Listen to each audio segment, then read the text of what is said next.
Update muna nga tayo sa mundo ng basketball, partikular na sa Gilas, Pilipinas. Eto nga NBA star player na si Kyrie Irving nagbabalak maglaro sa Team Australia. Magiging unfair kaya ang FIBA kay Jordan Clarkson? Samantalang ang Gilas, Pilipinas naman ay mukhang tinatago ang lakas sa Doha Cup at hindi ipinakita lahat, ngunit bago yan. Pakipindot naman ang like, subscribe at ang notification bell para updated ka sa lahat ng aking ina-upload. At kung gusto mong magpa-member sa aking channel ay pindutin mo lamang ang join at automatic ka na sa mga shoutout.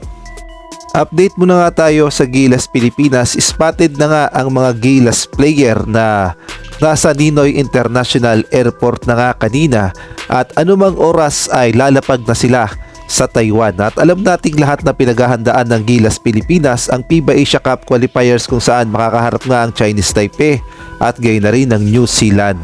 At marami naman ang naniniwala na sa sinalihan ng Gilas, Pilipinas na pocket tournament sa Doha Cup ay hindi talaga nila sinagad ang kanilang lakas. Kumbaga nasa 50% lamang ang pinakita ng Gilas, Pilipinas. Marahil ay alam natin na tune-up game lang naman yan at hindi talaga ipapakita ng Gilas, Pilipinas ang kanilang natatagong lakas dahil unang-una may scout sila agad ng kanilang makakalaban sa FIBA Asia Cup qualifiers at gayon na rin ay nag-iingat ang Gilas, Pilipinas sa anumang mangyaring injuries. Kaya naman ang nangyari sa Doha Cup sa tingin ko lang at gayon na rin sa tingin ng mga Gilas fans ay nagpainit lamang ang Gilas, Pilipinas at kumuha lamang ng kanilang pinakamagandang gameplay na pwedeng gawin sa FIBA Asia Cup. At malalaman natin ang magiging resulta ng experience ng Gilas, Pilipinas sa Doha Cup kapag nakaharap na nila ang Chinese Taipei at gayon na rin ng New Zealand dahil doon nila ibubuhos ang kanilang totoong lakas. Samantalang ang NBA star player na si Kyrie Irving ayon nga sa mga report matapos maglaro sa Team USA at nakapaglaro na nga ito sa Olympics at gayon na rin sa FIBA World Cup ay nagbabalak ng mag-switch ng kanyang nationality. Kumbaga maglalaro na siya sa ibang bansa, partikular na dito sa Australia basketball. Kaya naman pakinggan natin ang buong sinabi ni Kyrie Irving patungkol nga sa paglipat niya sa Australia.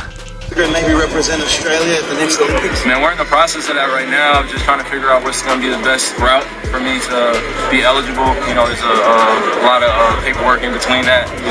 Obviously, USA still has a decision to make.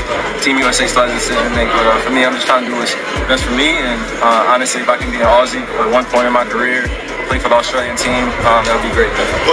At kung magkataon nga napayagan ng FIBA itong si Kyrie Irving na maglaro sa Australia, lumalabas na napakalakas talaga ng Amerika sa FIBA at lalabas din na unfair sa ibang bansa. Ngunit nagawa na nga yan noon ng Amerika dahil ang dating NBA star player na si Eric Gordon na naglalaro dati sa Team USA ay pinayagan nilang maglaro sa Bahamas.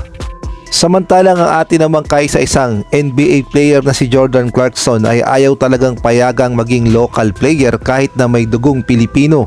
Kumbaga pahirapan talaga ang pakikipag-usap ng SBP sa FIBA, samantalang sa ibang bansa ay okay lang kahit magpapalit-palit ng nationality o nire-representang bansa.